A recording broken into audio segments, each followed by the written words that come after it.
大家好，今天给大家讲的是一个老板买了新别墅之后发生的一系列恐怖的经历。在80年的时候，这个老板买了栋别墅，便和家人搬了进去。住了没几天，发现里边有点不太对劲儿。刚开始是深夜2点，电视准时自动打开并且调台。他以为是电视出了问题，就拿去修。可维修师傅说电视没有任何的问题，没办法，他只得又拿回了家。然而这种情况隔天又发生了，而且半夜睡着睡着，就好像有人在耳边说话，或者迷迷糊糊的听到有人在走动。但是只要他或家人清醒的时候，却什么都没有。不过他家里没人信鬼神之说，就这样断断续续，一家人在里边住了1个多月，就再也受不了了。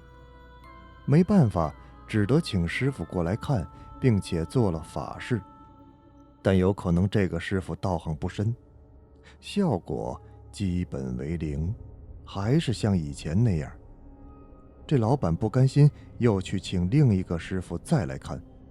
师傅说有可能是这儿的人气不够旺，叫老板抽出1天的时间，不管白天还是黑夜，都要叫10几个小伙子来家里玩。没办法，老板只得把公司里的男员工都喊到他家里喝喝酒、吃吃饭什么的。最后留下4个最精壮的小伙子通宵打麻将。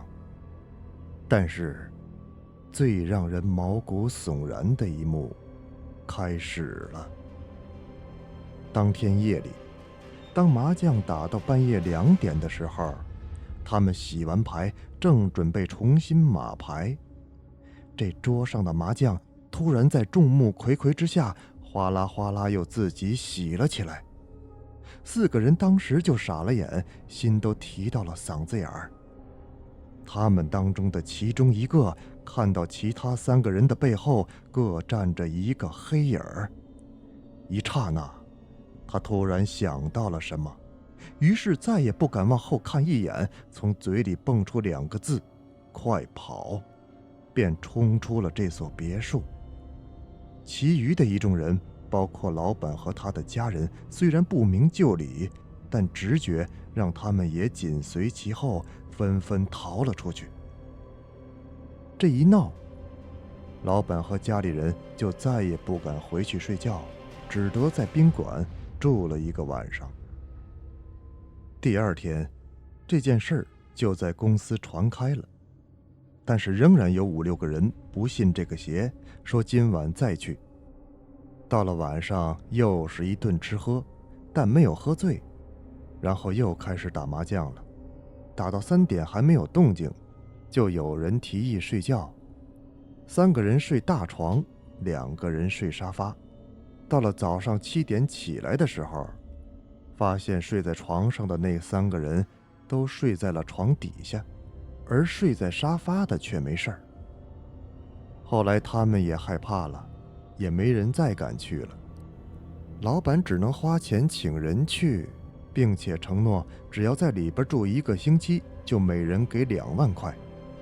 重赏之下必有勇夫，于是又有8个人去了。到了晚上，这8个人一边喝着酒，一边侃大山，就这样到了半夜2点。突然，电视又自己打开并调起台来。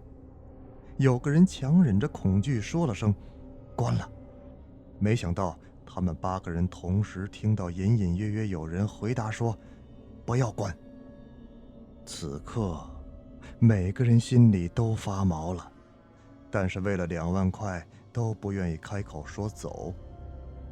到了快3点的时候，电视和灯突然一起熄灭了，借着外面的月光，他们看到这个屋子里站满了黑色的人形影子，而且第6感让他们觉得所有的影子都在看着他们。他们彻底傻了眼，先是汗毛竖了起来，然后连头发也直了，不知道谁大叫了一声，全部都夺门而出。而此后就再也没人敢去住。后来听说这个别墅挖地基的时候，挖出了很多坛子，一开始工人以为是宝物，砸开来一看，原来坛子里全都是枯骨。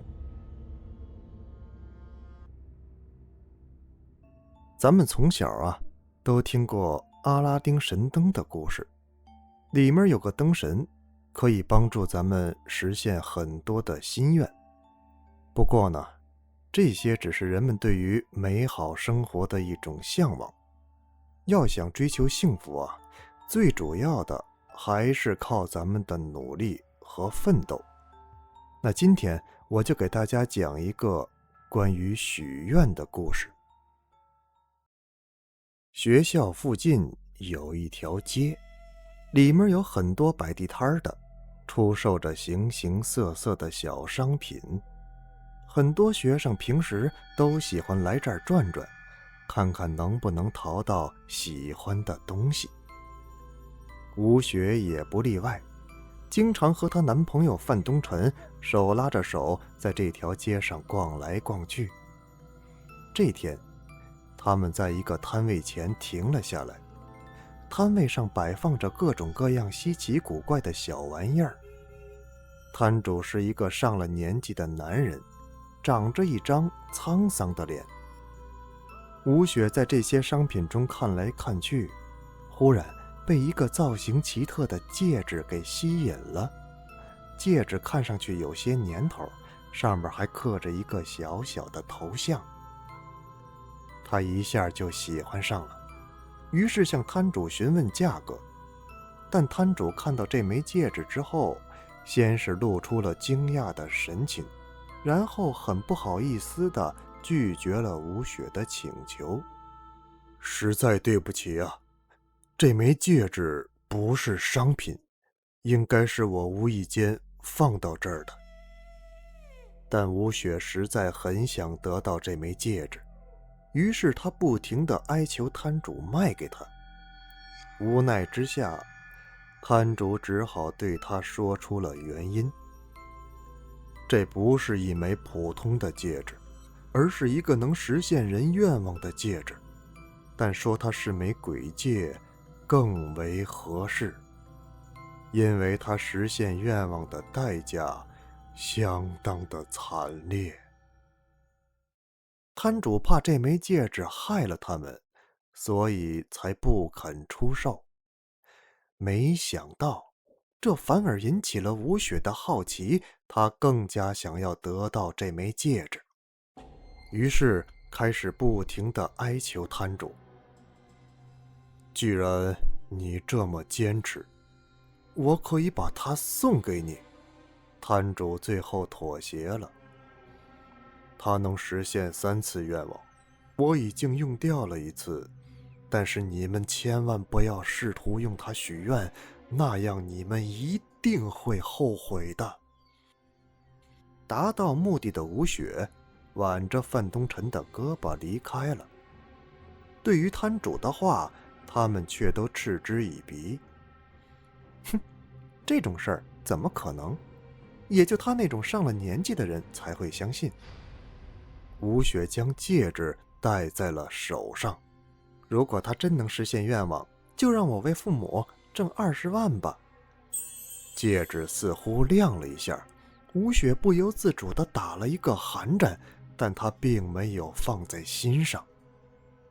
没想到2天后，吴雪闯红灯时遭遇了车祸，当场死亡，身体几乎被压成2截，脑袋被压扁了，五官也压成了平面，内脏和脑浆洒落了一地，非常恐怖。最终经过调解，对方赔偿了吴雪的家人20万元整。失去爱人的范东辰哭得死去活来，他看着那枚戒指，悔恨当初没有听那摊主的劝告。这枚戒指果真是枚鬼戒，他实现了吴雪的愿望，却杀死了他。这时，他忽然想起这戒指还有一次许愿的机会，他的眼神中流露出了疯狂的神色，也许还有机会弥补。范东辰将戒指戴在了自己的手上，用掉了最后一个愿望，让吴雪复活，回到我的身边。一阵冰冷的感觉传遍了范东辰的全身，这让他打了一个冷颤。他知道，这个愿望已经生效了。敲门声响起，当范东辰一边把眼睛凑进猫眼儿，一边准备开门时，他才意识到自己犯了一个致命的错误。门外站着的吴雪虽然已经复活，但她还是那副被压死时的恐怖模样。希望大家点赞订阅支持我的节目《人间异闻》，咱们下期再见。